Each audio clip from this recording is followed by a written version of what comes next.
Hi friends, welcome to Grahishi learning. ఈరోజు మన topic ఏంటంటే డొమెస్టిక్ వైలెన్స్ అంటే గృహహింస. సో గృహహింస అంటే ఒక అమ్మాయి మ్యారేజ్ అయిన తర్వాత ఫిజికల్గా కానీ, సెక్షువల్గా కానీ, ఎకనామికల్గా కానీ, ఎమోషనల్గా కానీ, వెర్బల్గా కానీ, మెంటల్గా కానీ ఏ విధంగా అయినా సరే ఒక వైలెన్స్ని ఫేస్ చేసిందంటే అది గృహహింస కిందకే వస్తుంది.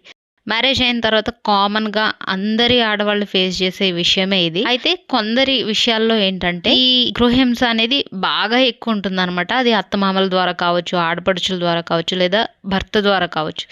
ఏ విధంగా వాళ్ళు వైలెన్స్ని ఫేస్ చేసినా అది గృహహింస కిందకే వస్తుంది. చాలా మంది ఆడవాళ్ళు వాళ్ళకి తెలియక, సరైన అవగాహన లేక, ఎవరికి చెప్పాలో తెలియక బయటికి వస్తే మా పరువే పోతుందేమో, లేదంటే బయటకు వస్తే నేను ఒంటరిదాన్ని అయిపోతానేమో, నాకెవరు సపోర్ట్ చేయరు, నేను ఆడపిల్లని, బయటకు వస్తే నా పరువు పోతుంది, నా పిల్లలు అనాథలు అయిపోతారు, లేదంటే నేను అనాథని అయిపోతాను, లేదంటే ఈ రోజుల్లో పిల్లల చదువులకి చాలా ఫీజెస్ అవుతున్నాయి, నేను చదివించుకోలేను, ఒంటరిగా ఉంటే బర్డెన్ మొత్తం నా పైనే పడుతుంది, కాబట్టి ఎంత కష్టమైనా, ఎంత హింస అయినా, ఎంత దారుణమైన టార్చర్ అయినా సరే నేను భరిస్తాను, పిల్లల కోసమైనా ఉంటాను అని హింసకు గురయ్యి బాధపడే ఆడవాళ్ళు చాలా మంది ఉన్నారు.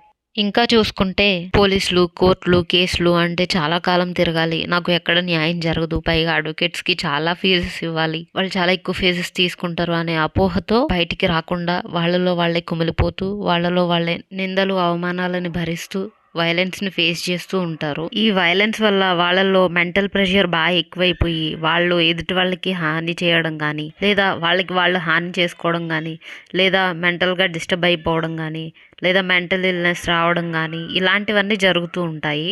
ఈ విధంగా నిజంగానే వైలెన్స్ని ఫేస్ చేస్తున్న ఆడవారికి ఎలాంటి సొల్యూషన్ ఉంది, ఏ విధంగా ప్రొసీడ్ అవ్వాలనేది ఈ వీడియోలో చూద్దాం. ప్రతి డిస్ట్రిక్ట్స్లోనూ women and child welfare departments ఉంటాయి.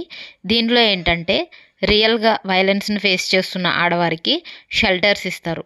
అంటే మీరు మీ ప్లేస్లో మీకు రక్షణ లేదు అని అనుకున్నప్పుడు వాళ్ళ హోమ్స్లో టెంపరీగా కానీ లేదా పర్మనెంట్గా కానీ ఉండే అవకాశం ఉంటుంది.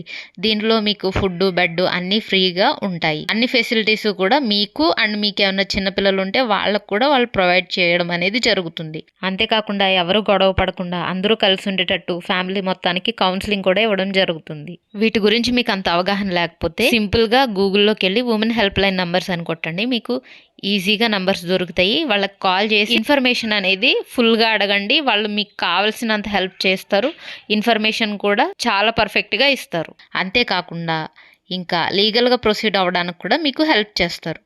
దీనిలో మీకు డొమెస్టిక్ వైలెన్స్ కేసు ఫైల్ చేయడం అనేది జరుగుతుంది. ఫీజెస్ ఇచ్చుకుని మేము కేసు ఫైల్ చేసుకోలేము అనే అమ్మాయిలకి, ఆడవారికి కూడా ఫ్రీ లీగల్ ఎయిడ్ని ప్రొవైడ్ చేసి కేసు ఫైల్ చేయడం అనేది జరుగుతుంది. ఆ డొమెస్టిక్ వైలెన్స్ కేసులో మీకు వచ్చే ఆర్డర్స్ ఏంటంటే, అంటే మీరు పొందే హక్కుల్ని మీకు ఈ కేసు అనేది ఇస్తుంది. రియల్గా అఫెన్స్ని ఫేస్ చేస్తున్న ఆడవారు వాళ్ళ డిస్టిక్కి సంబంధించి district wise women welfare offices ఉంటాయి. ఆ ఆఫీసెస్కి అప్రోచ్ అవ్వండి. అప్రోచ్ అయితే వాళ్ళు మీ తరపున వాళ్ళు కేసు ఫైల్ చేయడం అనేది జరుగుతుంది. ఇది పూర్తిగా ఫ్రీ అన్నమాట.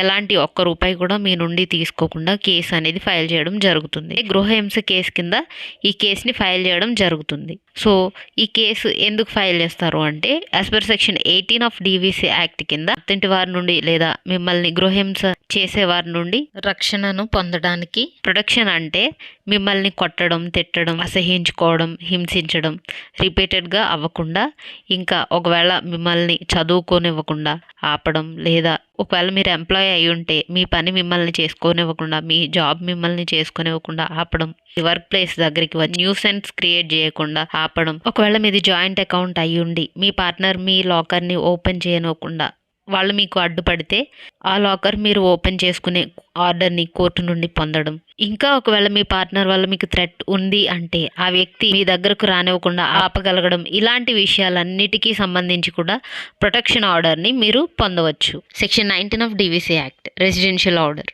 ఒకవేళ మీ అత్తమామలు కానీ, మీ హస్బెండ్ కానీ ఇంట్లో నుండి వెళ్ళిపోమని మిమ్మల్ని బయటకు గెంటేసినా, మిమ్మల్ని బలవంతంగా తోసేసినా, ఏం చేసినా, ఇంట్లోకి రానివ్వకుండా చేసినా మీరు మీ అత్తింట్లో మీ భర్తతో కలిసి ఉండే ఆర్డర్ని పొందవచ్చు. ఒకవేళ వాళ్ళ నుండి మీకు థ్రెట్ ఉంది, నేను బయట ఉండాలనుకుంటున్నాను అనుకుంటే మీరు రెంట్కి ఉండి కూడా అదే రెంట్ మీ హస్బెండ్ పే చేసేలాగా కూడా ఆర్డర్ని తెచ్చుకోవచ్చు. నెక్స్ట్ వచ్చి section 20 monetary reliefs.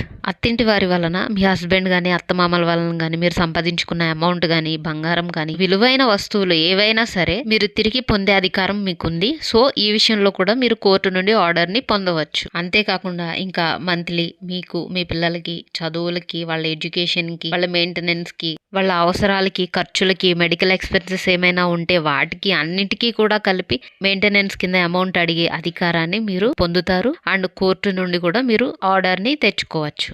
And next one వచ్చి సెక్షన్ 21 కస్టడీ అంటే కొంతమంది హస్బెండ్స్ పిల్లల్ని తీసుకుని వైఫ్ ని బయటికి గెంటేస్తారు. పిల్లల్ని ఇవ్వరు అనమాట. వాళ్ళు ఎదిగే వయసులో లేదంటే పాలు తాగే వయసులో చిన్న పిల్లలై ఉంటారు. సో వాళ్ళు ఏంటంటే ఆ చిన్న ఏజ్ లో ఉన్నా సరే ఈ భార్యాభర్తలు గొడవ పడి భర్త ఏం చేస్తాడంటే పిల్లల్ని తీసుకుని ఆమెని బయటికి గెంటేస్తాడు. ఇలాంటి సిచ్యువేషన్ లో పిల్లలకి ఎదిగే టైంలో తల్లి అవసరం చాలా ఉంటుంది.